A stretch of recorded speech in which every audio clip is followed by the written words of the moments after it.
Olá, boa noite. Boa noite a todos.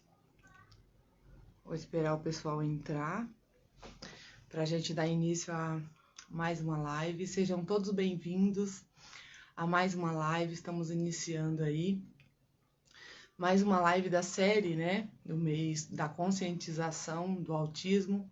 Abril nós comemoramos a conscientização do autismo, então eu trouxe uma série de lives para vocês, para trazer conscientização, trazer informação, né, conhecimento, porque eu acredito que só através do conhecimento é que nós podemos ajudar as crianças, né, a se desenvolver, crescer crianças independentes, adultos, né, independentes. Então, sejam todos bem-vindos. Quem for entrando, por favor, me avisa se o áudio está bom. Me ajuda aí com o áudio. Sejam todos bem-vindos. Hoje a nossa live é com a doutora Luciana Bulhões. Ela é neuropsicóloga, especialista em... deixa eu olhar as qualificações dela, né? Ela é especialista em análise do comportamento e análise do comportamento aplicado e também especialista em avaliação neuropsicológica e reabilitação neuropsicológica. Eu quis trazer a doutora Luciana porque tem muitas dúvidas, as pessoas acabam tendo muitas dúvidas quando procurar, como fazer, né? O que faz uma neuropsicóloga, o que ela pode ajudar na questão de uma criança com autismo, ou para diagnosticar, ou para avaliar. Então, eu vou trazer essa especialista nesse assunto, onde ela vai trazer todos esses esclarecimentos para vocês. Vou pedir para quem estiver entrando, compartilhar aí com as pessoas que vocês conhecem, convidar as pessoas que vocês conhecem para estar aqui conosco e trazer aí mais conhecimento para vocês, tá bom? Então, compartilhe aí quem for entrando, vai compartilhando com as pessoas que vocês conhecem, tá bom? Eu vou já chamar a doutora Luciana. Eu vou até pedir que se ela estiver online, se ela estiver aí, para me dar um oi, que aí eu já chamo ela aqui pra gente, tá bom? Deixa eu só ver aqui. Boa noite, Roberto. Boa noite, Nádia. Me falam se o áudio tá bom, se dá para ouvir legal. Eu vou esperar a doutora Luciana entrar. Enquanto isso, a gente vai aqui. Eu recebi algumas perguntas, né? Eu coloquei uma caixinha de perguntas lá e tem bastante perguntas aqui. Então, assim, ela vai trazer um conteúdo pra gente e no final eu vou fazer essas perguntas para ela, onde ela vai trazer também essas respostas aí para nós. Se você conhece alguma família, alguma mãe, algum pai que precisa de conhecimento nessa área, então você compartilha essa live com essas pessoas. A doutora Luciana já entrou aqui. Obrigada, Roberto. Eu vou convidar a doutora Luciana para entrar aqui.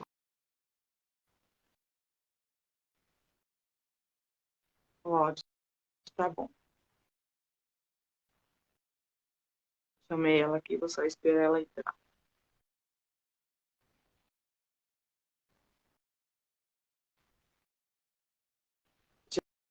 Já tô te convidando, Luciana. Já tô te chamando aí. Não sei se está aparecendo para você a chamada. Agora sim. Ai, pera, deixa eu arrumar aqui. Pronto, pronto. Olá, boa Olá, boa noite, vai ter Seja boa noite a todos. bem-vinda. Obrigada. Tudo bem? Tudo. E você? Tudo bem. Fica à vontade. Eu vou deixar você se apresentar, tá bom? Falar um pouco do seu conhecimento, que é gigantesco, né? Não é só Tá. isso que eu falei. Ela não é só neuropsicóloga. Ela tem aí um currículo enorme, não só na teoria, mas na prática também, né? Uma experiência enorme. Pode ficar à vontade. Eu sou formada em psicologia, né, pela Universidade Presbiteriana Mackenzie. Eu tenho mais de 15 anos de formada. Durante o período da graduação, eu estava muito vinculada ao laboratório do distúrbios do desenvolvimento, que é do próprio Mackenzie, que já trabalha com isso. Então, eu já estudava sobre a parte dos transtornos do neurodesenvolvimento em geral, né, que é a deficiência intelectual, que é o transtorno de déficit de atenção, que é o TOD, que é o autismo, que é a deficiência intelectual, tá? Aí depois eu fiz especialização em neuropsicologia pelos Hospital das Clínicas e eu fiz especialização em analista do comportamento aplicada, né? Pelo Instituto Paradigma, que é voltada para pessoas do distúrbio do desenvolvimento, e aí a gente coloca mais referente ao autismo, porque é o que é mais conhecido, tá? Então, a terapia que a gente conhece como terapia ABA, né, que é a do comportamento aplicado, que é a terapia, o Behavior, né, do Skinner, sim, que a gente trabalha com isso dentro do espectro autismo e dos distúrbios do desenvolvimento, tá? E aí, o meu trabalho começou mais na parte da neuropsicologia, que são das avaliações de testes, né? E aí, conforme eu fui, né, trabalhando, foi chegando uma demanda maior referente à questão do espectro autista, tá? Antes a demanda era mais para o déficit de atenção, transtorno de aprendizagem, que inclui a descalculia e a dislexia. Mais recentemente, assim, atualmente, a maioria das avaliações que eu venho realizando está mais voltada para a questão do espectro autista. E também agora está tendo também, acho que maior, assim, mais informação, né? A gente tem mais informação pela mídia, né? Assim, por você, pelos pais participarem disso. E algo que vem acontecendo é o diagnóstico tardio de adultos para avaliação, tá? Sim. Que aí, geralmente, às vezes acontece do filho estar dentro do espectro autista, não está dentro do espectro autista, e um dos pais se identificam com isso, e aí eles vão investigar e descobrem que eles também estão dentro do espectro autista, mas é porque tem os níveis, né, que a gente coloca, né?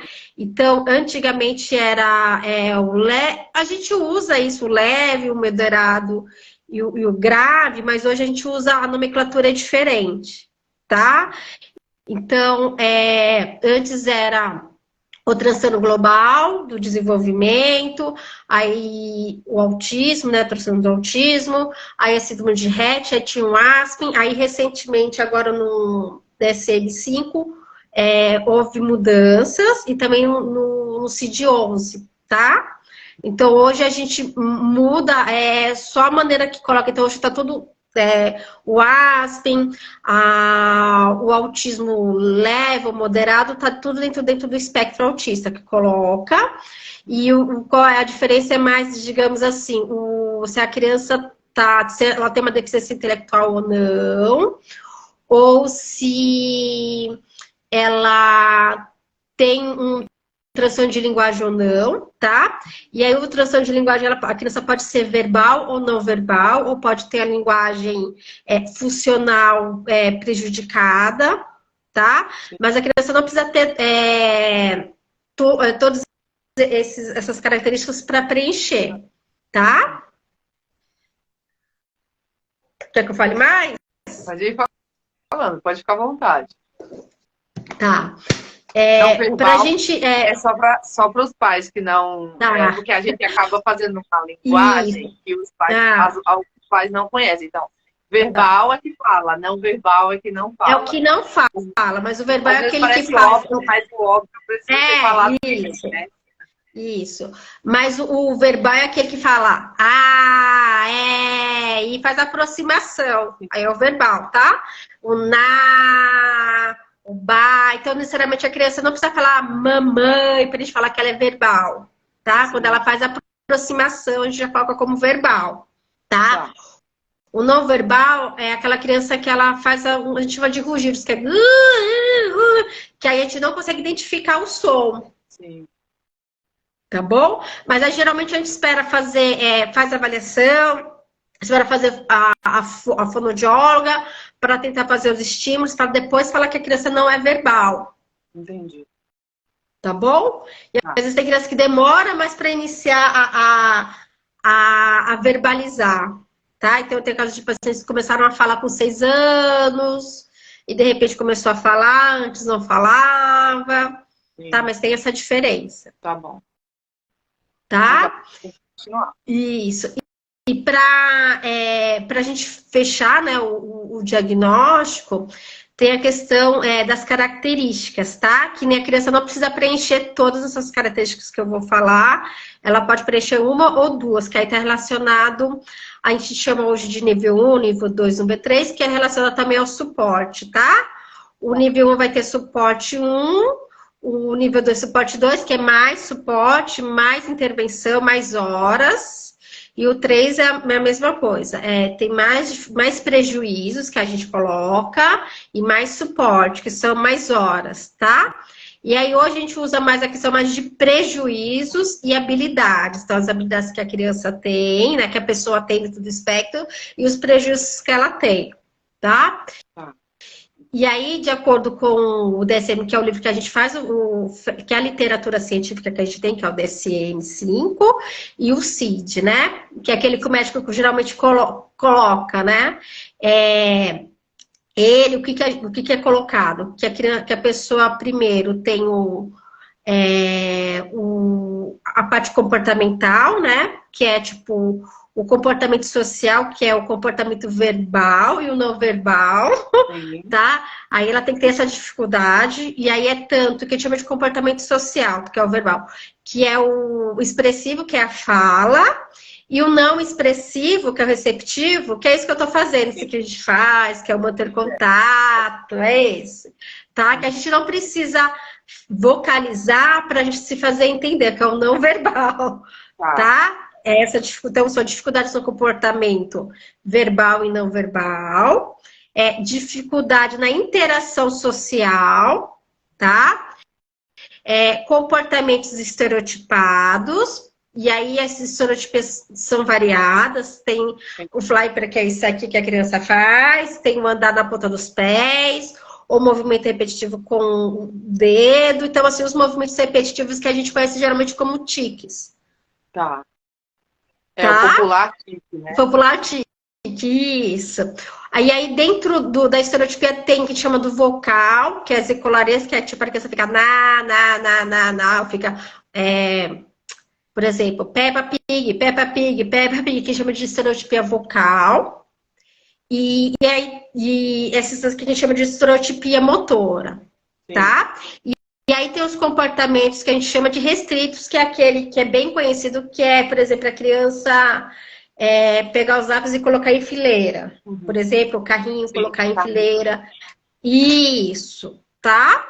E aí também tem uma outra parte que a gente coloca, que também tá dentro, que é o perfil sensorial, tá? Que tem uma sensibilidade, que a gente fala que é hipo ou muito, ou tipo, não percebe, ou hiper, que percebe, tudo assusta, que é, digamos, colocar a mão no ouvidinho, tá? Ou o sensorial, que às vezes é o visual, então o ambiente com muitas pessoas desorganiza, o ambiente com barulho desorganiza, ou algo mais tático é roupa, ou uma parede que tem uma textura maior, que a gente fala, que acontece, ou também tem o visual também das zonas da criança ficar correndo, tá? Mas é aquela que corre em círculos, assim, que aí já é mais repetitivo, tá? Então, a sensibilidade com os estímulos sensoriais é a visão, o tátil, o olfato e o oral. Então, tem crianças que colocam muitas coisas na boca, mas às vezes colocar coisa que não é para colocar. Por exemplo, sabão, objetos que são mais duros. Objetinhos que são mais moles é esperado que a criança coloque, tá? Ou cheirar, a gente cheira as coisas, tá? Tipo, alimentação a gente cheira, mas ela cheira muito, coloca muito, tá? Então, são essas características. Tá. Tá bom? Pode continuar. Vai indo. Tá.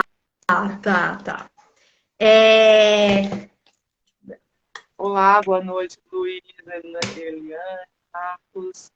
Pessoal que foi entrando aí, quiser deixar perguntas também durante a live, pode ir deixando. Conforme vai surgindo dúvidas, vocês vão colocando aqui, pessoal.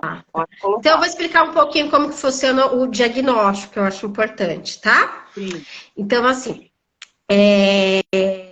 porque geralmente quando a família chega, geralmente ela chega ou pela indicação da escola, que fala, porque a escola, ela fica mais tempo com a criança e a escola, ela acaba, não é que ela compara com as outras crianças, mas ela tem uma dimensão melhor sobre o que é esperado para cada faixa etária, que é do desenvolvimento da criança. Então, a escola às vezes que chama, ou é o pediatra, que aí esses profissionais geralmente encaminham ou para o neuropediatra, ou para o psiquiatra infantil, e aí geralmente esses profissionais encaminhou para fazer estímulo, que a gente, por exemplo, fazer terapia com fonoaudiólogo, fazer terapia com psicólogo, e eles fazem esse processo. Tem profissional que faz isso, caminha para fazer o estímulo, e tem profissional que já encaminha para fazer a avaliação neuropsicológica, tá? Entendi. A avaliação neuropsicológica é para a gente fechar, para fechar o diagnóstico são multifatores, tá? Assim, então é bem amplo. Então, o médico geralmente ele pede exames clínicos, tá? Aí ele pede às vezes um relatório da escola, para a escola falar o que a criança faz ou não. Aí tem escalas de triagem, que por exemplo, o MCHAT, que não são escalas se a criança faz sim ou não, que às vezes o próprio neuropediatra indica. E aí ele indica a avaliação neuropsicológica para auxiliar a fechar o diagnóstico. A avaliação neuropsicológica, ela é desde os 0 anos, né? Desde recém-nascido que dá para fazer, mas geralmente a gente faz a partir de 1 ano, geralmente, tá? Mas até idoso, tá? A avaliação neuropsicológica no geral. E aí, são aplicações de testes que são específicos para cada faixa etária. Então, assim, para as crianças menores, né, então dos 6 meses até uns 2 anos e meio, a gente tem uma escalas específicas. Dos 2 anos e meio até os 6 anos é outro tipo de escala, dos 6 anos até os 18 anos é outro tipo, tá? Mas a gente trabalha com o quê? A gente mede a questão do QI, tá? Que é o coeficiente de inteligência. É ele que vai dizer se a pessoa tem uma deficiência intelectual ou não, porque a questão de ter uma deficiência intelectual ou não, ela acaba refletindo na questão do desenvolvimento nas terapias, tá?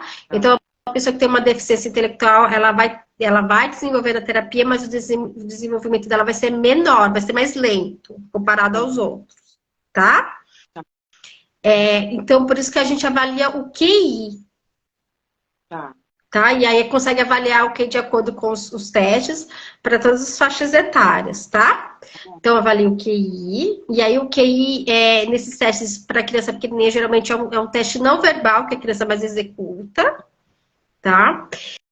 Então, tem o teste do QI. Aí tem a linguagem, que é avaliada. Aí, o que é avaliado nessa linguagem? Que é a questão da criança, o falar, que é o falar.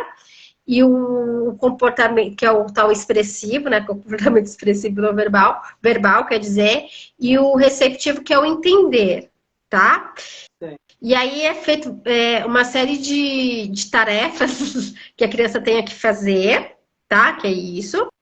Aí tem a parte da motora, que é a motora fina e a motora grossa. Tem a questão da interação social, que também é avaliado da criança com o neuropsicólogo, tá?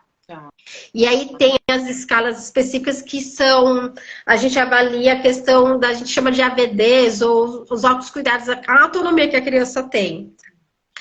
Aí, a partir de todos esses instrumentos, a gente fecha um diagnóstico, tá? A gente levanta e passa o diagnóstico. Porque, assim, quem martela, digamos assim, né, é o médico aqui no Brasil, porque é uma característica do Brasil, que é a questão do ato médico, tá? Então, desde o ato médico, quem é responsável por fechar o diagnóstico é só o médico. Então, ele pega as outras avaliações e fecha, tá?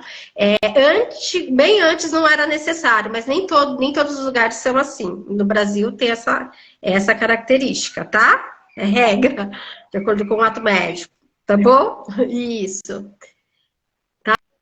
Pode falar. Tá. E aí, a partir dessa avaliação, é feito os encaminhamentos, tá? Porque, assim, às vezes a criança, ela pode ter um outro tipo de transtorno que não seja necessariamente o espectro autista, tá? Sim. Então, pode ser que ela tenha um déficit de atenção, com a gente chama de um transtorno de linguagem específico, tá? E aí ela pode ser confundida com uma criança dentro do espectro autista. Então, por isso que faz essa avaliação. Ou, por exemplo, quando a gente coloca comportamento restrito, que é, por exemplo, a questão da fileirinha dos carros, ou como algumas pessoas conhecem, geralmente com crianças maiores, que gosto por dinossauros. Não necessariamente quer dizer que a pessoa tenha um hobby específico que ela está dentro do espectro autista, tá? Uma das principais características que a gente chama é a cognição social, que é a pessoa fazer a leitura do ambiente, tá? Então, por exemplo, a criança, quando ela é pequenininha, ela tem dificuldade de comunicar o que está acontecendo, do que ela quer, porque às vezes ela não consegue falar o que ela quer. E aí acaba tendo aquelas crises, né, que a gente fala, né, que a criança chora muito, se desorganiza, e a família tenta dar os objetos e não sabe o que está acontecendo. Então demora muito para saber o que está acontecendo, porque ela não consegue expressar. Então ela tem uma dificuldade de fazer essa leitura do ambiente e comunicar também o que ela quer, tá? Tanto que na terapia, quando vai para a terapia ABA, que é feito um outro tipo de avaliação, que é o PEI, né? Que é um programa de ensino individualizado.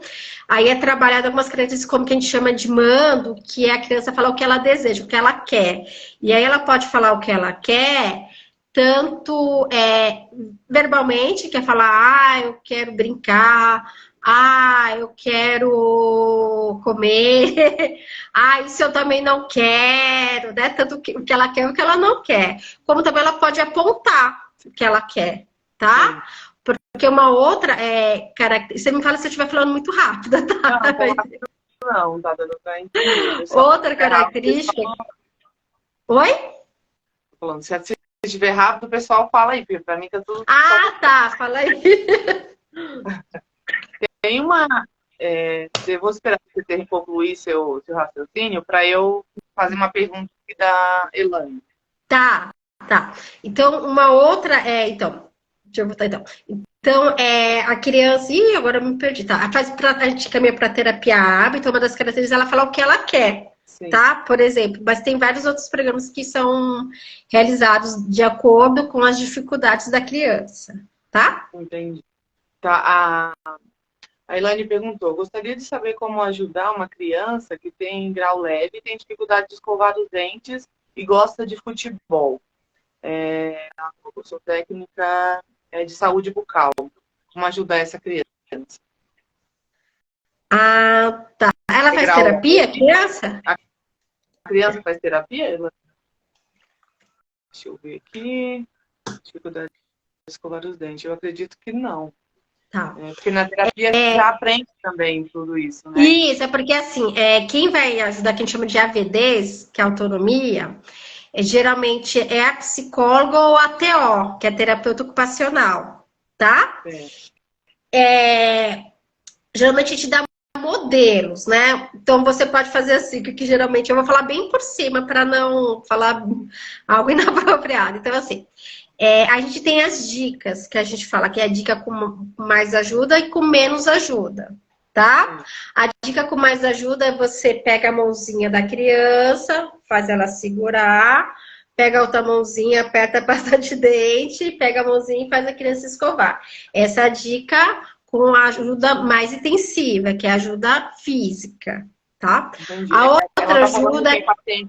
Ela está falando que é um paciente dela, ela trabalha pelo SUS, e aí ela recebeu um paciente grau leve que tem essa dificuldade, ela precisa auxiliar. Tá. Você vai ver, porque assim, para saber você tem que saber o que ele funciona mais, porque tem a dica, mais intensiva, que é a física, aí tem a dica que é leve, que a gente fala que são os toques, tem a dica auditiva e tem a dica visual, tá? E aí, essa dica visual, todas você vai saber de acordo com o grau da criança. Você consegue ajudar de acordo com o que ela consegue. E aí tem os modelos, que a gente fala que é modelação, que aí você pode mostrar, tipo, um vídeo para a criança, como a outra faz, ou você pode fazer você mesmo de modelo para a criança. Tá? Então tem que fazer, é um treino mesmo, né? Então você vai ver aquilo que a criança tem mais facilidade, né? A criança que, por exemplo, se é nível 1, geralmente a dica física, talvez ela não precise. Talvez seja mais visual, ou faz os modelinhos, que é tipo, primeiro você coloca a criança abrindo a torneira, depois mostra a criança colocando a escova de dente. Não é isso que você tá falando? Tipo um quadro de rotinas ali. Um quadro de rotina, você vai colocando passo por passo para a criança. E aí mas aí você tem que reforçar isso. Você tem que saber qual que é o tal reforçador da criança. Porque ela vai fazer isso, mas ela vai ganhar alguma coisa para reforçar esse comportamento. Mas é treino. Você vai com a criança até o banheiro. E aí você pode fazer um modelo tanto com as dicas visuais, que são as figuras, quanto com vídeos, modelações que você consegue achar no YouTube, que tem, mas geralmente é em inglês, mas não tem diferença porque é o visual, tá? Ou você mesma pode fazer do lado dele o escovar, tá? Mas geralmente começa com uma dica física mais leve, que você vai tocando, você dando os toques para a criança e falando, agora abre a torneira. Agora abre a torneira não, que a gente vai gastar muita água, né? Então, agora pega a escova de dente. Agora coloca a pasta. E aí, tanto nessa dica, tem que ver se ela consegue fazer até o final. Porque às vezes você vai fazendo gradualmente. Você pode, por exemplo, se ela conseguir... porque ela tem que seguir comandos, tá? Para ela fazer isso. Então, primeiro você fala, pega a pasta, pega a escova, agora abre a pasta de dente, agora coloca a pasta na escova. Aí, por exemplo, ela faz só até esse passo, aí você vai fazendo isso, aí na próxima sessão, liga agora a torneira, e você vai fazendo gradualmente, tá? E aí, geralmente, a gente começa dando mais dica. É que depende daquilo. Tem criança que você dá menos dica. Aí, conforme você vai vendo o grau de dificuldade, você vai dando mais dicas para ela. E tem criança que você começa dando mais dicas e vai diminuindo. As dicas são os auxílios, tá? Tá. Legal. Pode prosseguir aí com o seu... Tá. Então, assim, tem a avaliação, né, neuropsicológica, que eu expliquei como que é o procedimento. E aí, a partir dessa avaliação, tem os encaminhamentos para o tipo de terapia que a pessoa tem que fazer, tá? Porque, assim, por exemplo, mas existem várias abordagens dentro da psicologia. E a abordagem adequada para a criança dentro do espectro é psicologia comportamental baseada em ABA. Sim. Tá? Por que ela é a mais recomendada? Porque ela tem mais evidência, tá? O que é essa evidência? São feitos estudos e são estudos que você mede o comportamento, né? A gente mede o comportamento e aí são estudos que têm mais... como que eu vou falar? Resultado. Tem mais comprovado. Oi? É comprovado, você consegue ir mais resultados. Tá? Que é diferente de outras teorias, de outras abordagens. Sim. Tá? Então, a terapia ABA, ela é a mais indicada. Sim, e resultados também mais rápidos, a gente percebe, né, Luciana? Isso. Porque é montado, né? Um programa individualizado. Porque você vai ensinar um comportamento adequado, né? Ou, por exemplo, uma outra terapia, digamos, a psicanálise, ela é mais aberta, ela é mais solta, é mais insight, então a criança fica mais à vontade. Mas para a criança dentro do espectro, essa terapia não é adequada, porque você vai ensinar um comportamento adequado para essa criança. E aí, para você ensinar esse comportamento adequado, você tem que reforçar esse comportamento adequado para ela, tá? Porque o que acontece às vezes é que a criança, às vezes, quer o reforço, que é o tal, às vezes a gente conhece como estrelinha, que a psicóloga dá, ou dá uma balinha, ou dá algum brinquedo para ela brincar. explicando um pouco, vamos lá, para os pais, né? O reforço nada mais é que um elogio, né? Uma estrelinha. Um elogio, que a gente fala que é o social. Isso. Ou você estabelece alguma coisa com a criança, mas ela tem que fazer por isso. Tipo, a gente vai passar no Mac, mas ela tem que fazer aquilo que você combinou com ela, tá? Isso. O que acontece, às vezes, no comportamento inadequado é que... vou dar um exemplo de escola, tá? Que acontece. A professora, olha, para você fazer lição. Aí a criança chora.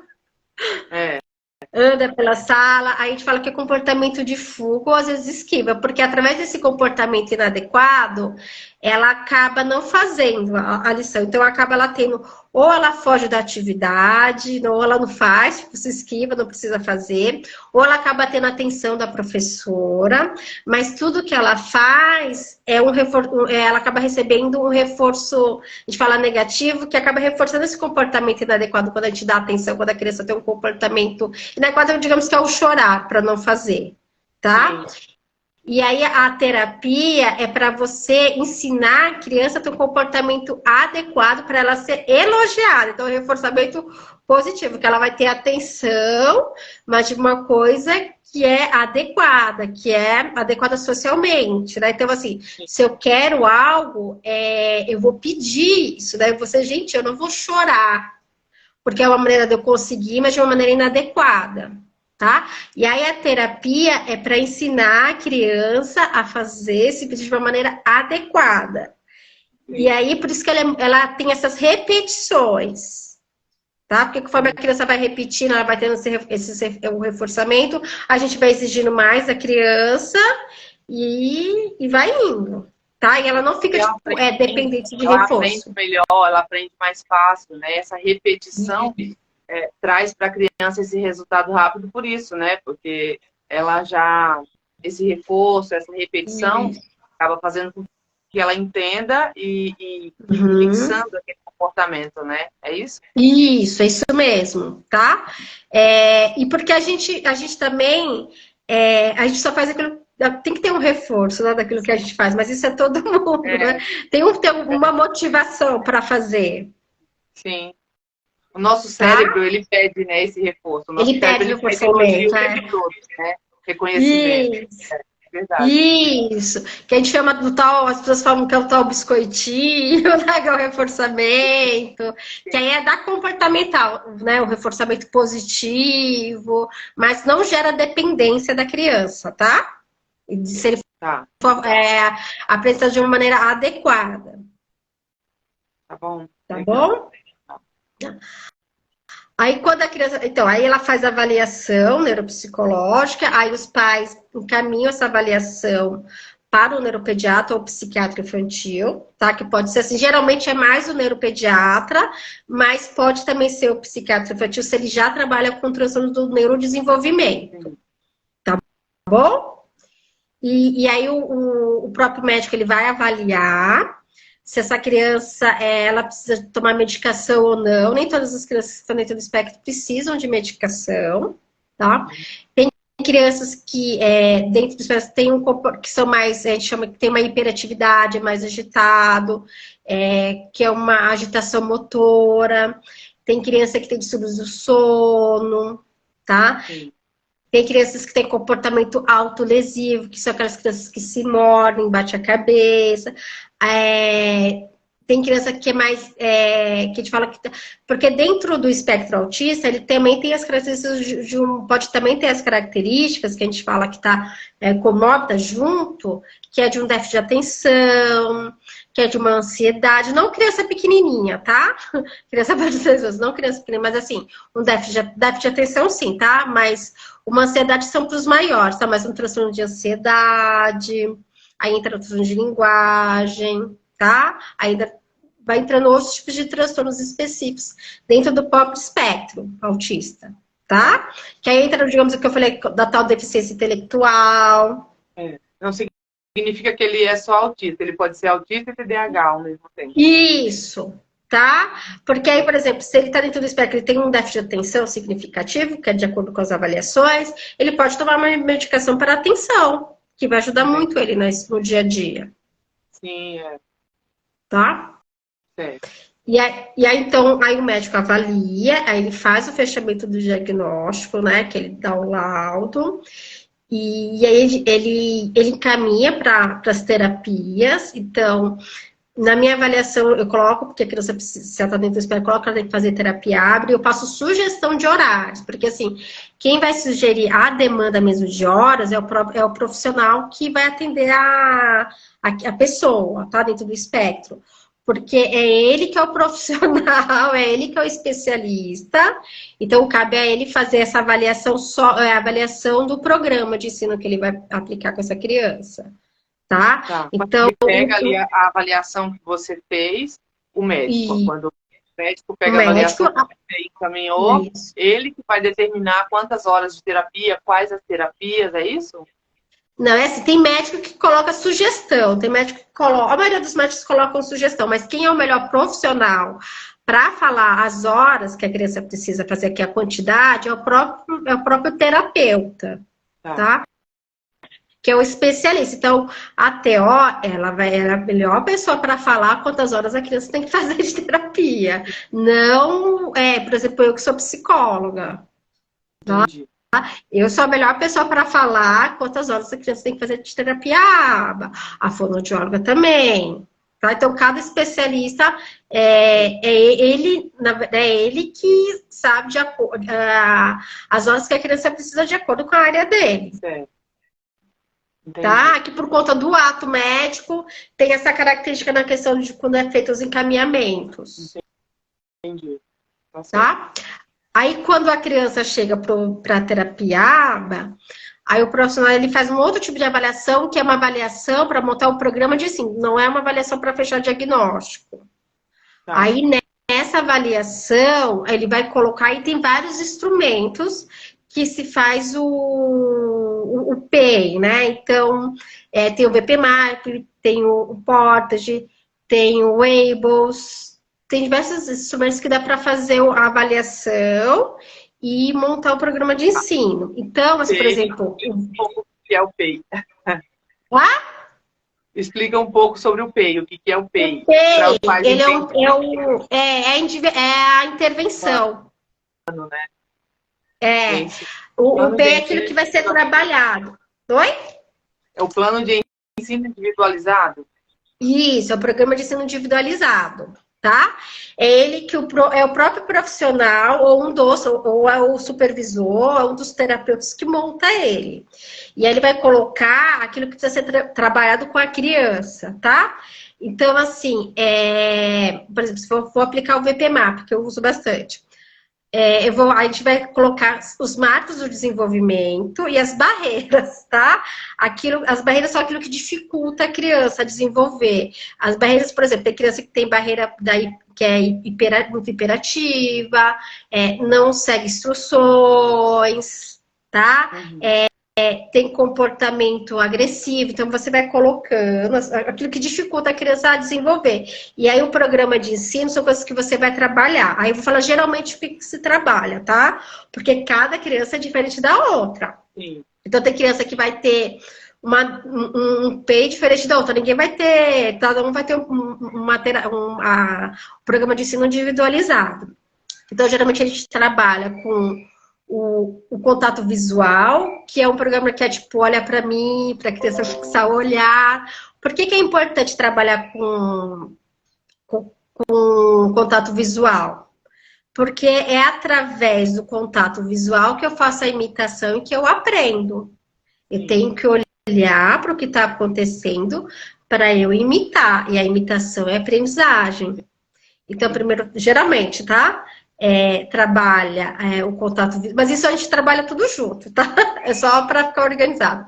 O contato visual, e aí tem criança que aí vai de acordo com a demanda, né? Tem criança que ela olha quando você chama, tem criança que ela só não sustenta o olhar para você, e tem criança que, tipo, não olha, nem quando você chama. Então, você vai trabalhar de acordo com o que a criança precisa, tá? Então, tem o contato visual, tem a imitação, tá? A imitação, ela pode ser verbal, como ela é motora, que você faz. Então, aquela coisa tipo bate palma, tchau, ou apontar, tá? Então, tem o visual, a imitação. Aí também tem um que a gente chama de espera, que é a criança esperar. Sim. Tipo, olha pra mim, espera, olha o que tá fazendo. Uhum. Tá? Aí tem o mando, que é aquele que a criança vai falar o que que ela quer. E aí pode ser tanto o verbal, como ela mostrar pra gente o que que ela quer e o que ela não quer, que é o mando. Tem o equaico quando a criança ela ainda fala poucas palavras, tá? O que a gente chama que é o nomear, que a criança vai nomeando. Tem um ouvinte que a criança escutar o que a gente pede para ela, tá? Então a gente vai tendo uma série de atividades. Então, por exemplo, pega o lápis. Não, os dois são rosas. Deixa eu pegar outra aqui. Pedro, pega o lápis azul. Aí ele vai pegar o lápis azul. Pedro, pega o lápis azul. Aí eu viro. Pedro, pega o lápis azul. Aí ele pega e fala, não, lápis azul. Tá? É um exemplo, tá? Aí tem... Porque assim, quando a criança quer o falar e o ouvinte, quando ela fala e também escuta, que é o receptivo, aí a gente tem a conversa, que é o intraverbal, que a criança fazer conversação. Ela conversar. Tá?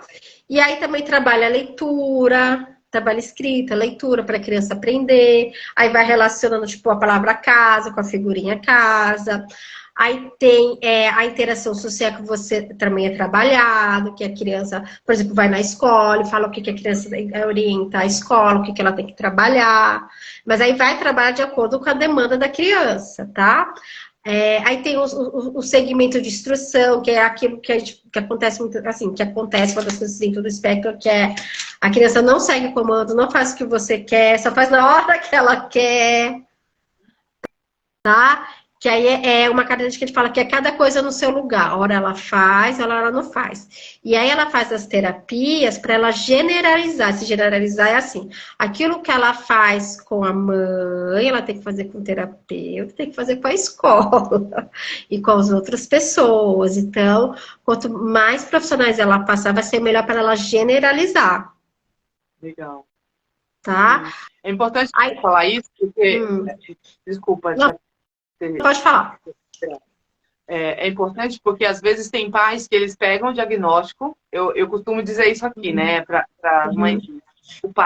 Os pais pegam o diagnóstico e colocam numa gaveta e não buscam ajuda. Então, quando você fala que é importante a criança buscar todas essas terapias, para ter interação com vários profissionais, porque vai trazer resultado, né, a gente vê que realmente tem resultado quando a criança busca ali, quando a criança faz as terapias científicas. E quando não faz, acaba tendo muitos prejuízos, né? Cresce um adolescente que não sabe fazer muitas coisas sozinho, né? E não consegue ser independente, acaba virando um adolescente, um adulto, e não consegue ser independente. Então, por isso que é importante, desde pequenininho, já fazer.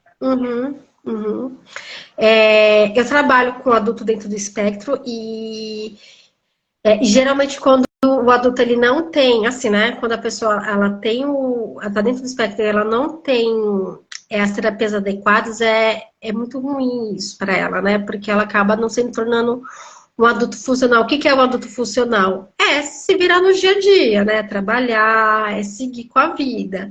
E é lógico que ele vai ter algumas dificuldades, né? Lógico não. Tem algumas dificuldades referentes à questão da interação social, do comportamento, mas é muito diferente uma pessoa que ela é funcional, que ela trabalha, que ela tem a vidinha dela, do que a pessoa que não tem, tá? Porque aí é uma preocupação para os pais, então só aumenta. Então, por isso, hoje, o que é muito bom, né, é que tem a tal intervenção precoce, que começa desde pequenininho, e é o melhor período, tá? Eu vou falar só a faixa etária da intervenção precoce, que ela é até os 4 anos, que a gente chama de intervenção precoce, tá? Do 0 até os 4 anos, que aí você já começa desde o início. Tá? Que também, assim, quando começa, né, os benefícios são gigantescos, né? São gigantescos, E aí essa questão do diagnóstico do espectro autista é um dos diagnósticos mais difíceis, tá? De se dar, dos pais receberem. Porque tem os prejuízos, né? E assim, é algo que os pais demoram, que a gente fala na psicologia, de elaborar isso, de aceitar isso, né? Sim. Então, tem um processo que a gente fala dentro da psicologia que é comum, que é o processo do luto, né? Então, quando vem o processo do luto, como é que ele funciona no geral? Tem a barganha, que a gente fala, será que é? Eu acho que não, acho que esse profissional avaliou meu filho errado. Não, as pessoas estão falando demais, não. Que é o jeito dele, ele é assim, ele funciona desse jeitinho, né? Ele tem essa característica, mas ele não está dentro do espectro. Aí tem a negação que não pode ser, não é. Eu vou esconder esse diagnóstico mesmo, né? Vou colocar na gaveta. Aí tem a raiva, tá? Que a pessoa fica revoltada, ela não aceita, ela acha que as pessoas querem explorar ela de alguma maneira. Aí depois tem a depressão, que é o ficar triste, e depois tem a aceitação, tá? Então é um processo de aceitação, tá?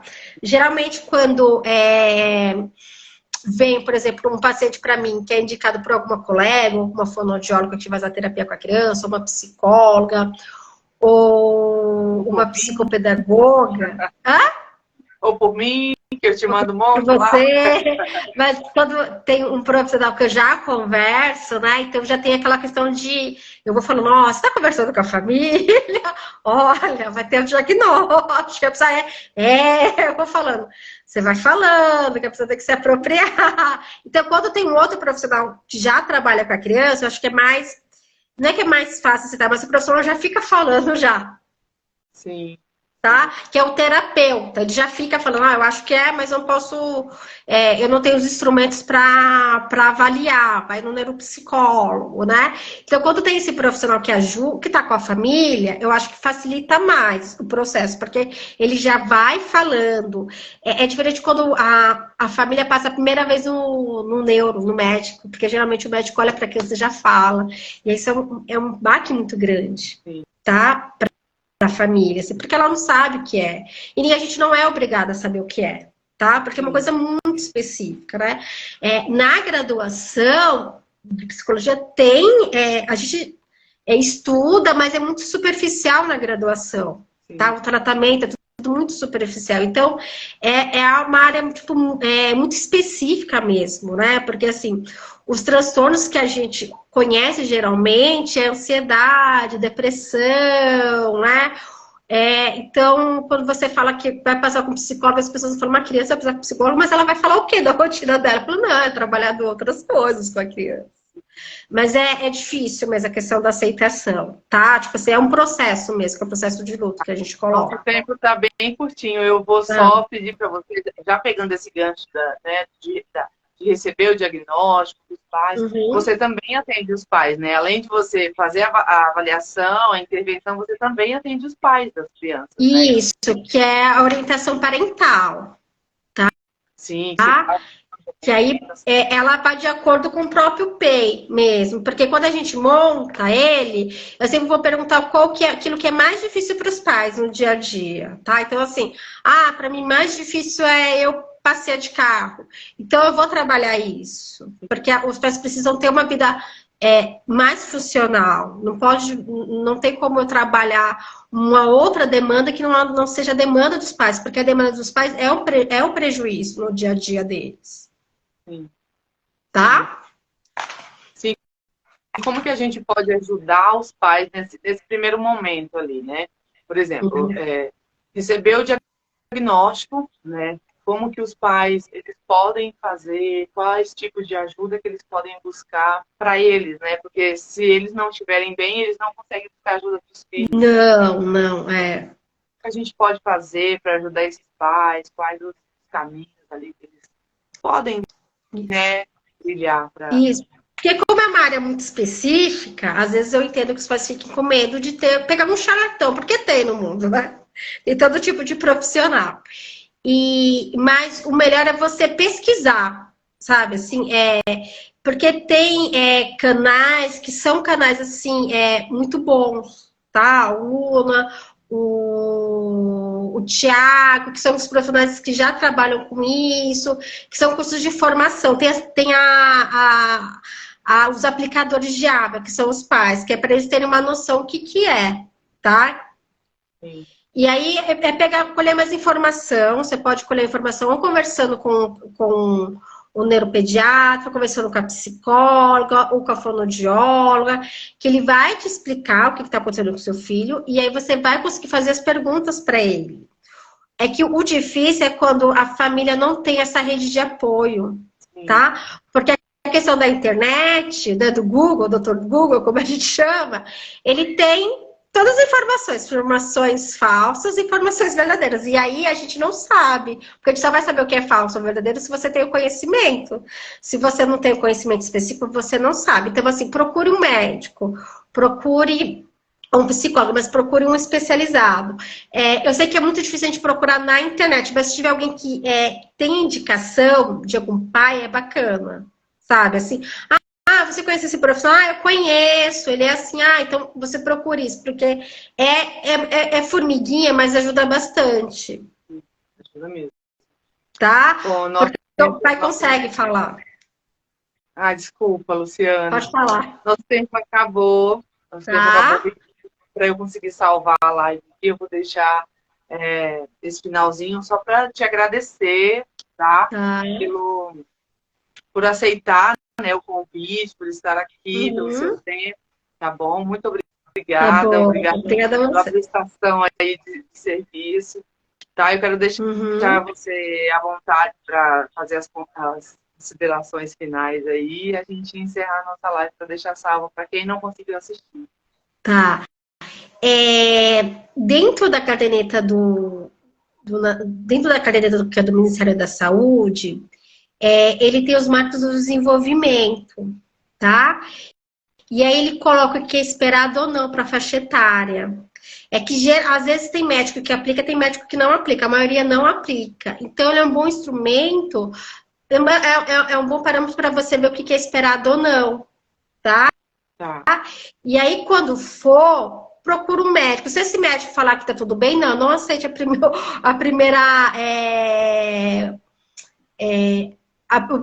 primeiro, não é o primeiro lado, mas a primeira fala do médico, né? Procura um outro profissional até você falar, esse sim, tá? Não fica com a primeira pergunta. Se tem uma coisa que te incomoda, você tem que falar. Porque geralmente nas avaliações eu falo que as mães não erram, né? As mães falam assim, olha, meu marido fala que tá tudo certo, mas tem uma coisa em mim que eu não sei o que é, porque eu não sou da área, mas tem alguma coisa dentro de mim, né? Então vai na sua intuição também, né? Acredita na sua intuição, procure se o primeiro médico não te agradar, se o psicólogo não te agradar, procure outro, você pode procurar, tá? Não tenha medo. Eu sempre falei isso, desde que eu sou terapeuta, eu falo, se você não se adaptou a esse profissional, muda, você não é obrigada a ficar com ele. Né? Você vai, você fala, puxa, ele não tá me respondendo, muda de profissional. Procura uma outra opinião. Tá? Não aceite, tipo, não, é assim mesmo. É verdade. Poxa, não deu tempo eu fazer as perguntas, tinha muitas perguntas aqui, mas não vai dar para fazer. Quem sabe numa outra oportunidade a gente consegue aí. Mas foi muito bom esse mês inteiro aí de informações, né? Para quem não tem nenhuma informação hoje, trazer tudo isso de conteúdo, muito bom. Luciana, parabéns pelo trabalho, obrigada mais uma vez. Obrigada a você, Maite. Tá bom, deixa eu tirar uma foto aqui pra gente encerrar. Tá. Deixa eu ver se eu consigo. Se alguém tira uma foto melhor, aí depois vocês me mandam. Gente, obrigada a vocês que estão aqui, estiveram aqui o tempo todo, tá bom? Deus abençoe e até a próxima live. Um beijo a todos. Tchau, beijo. Tchau. Beijo.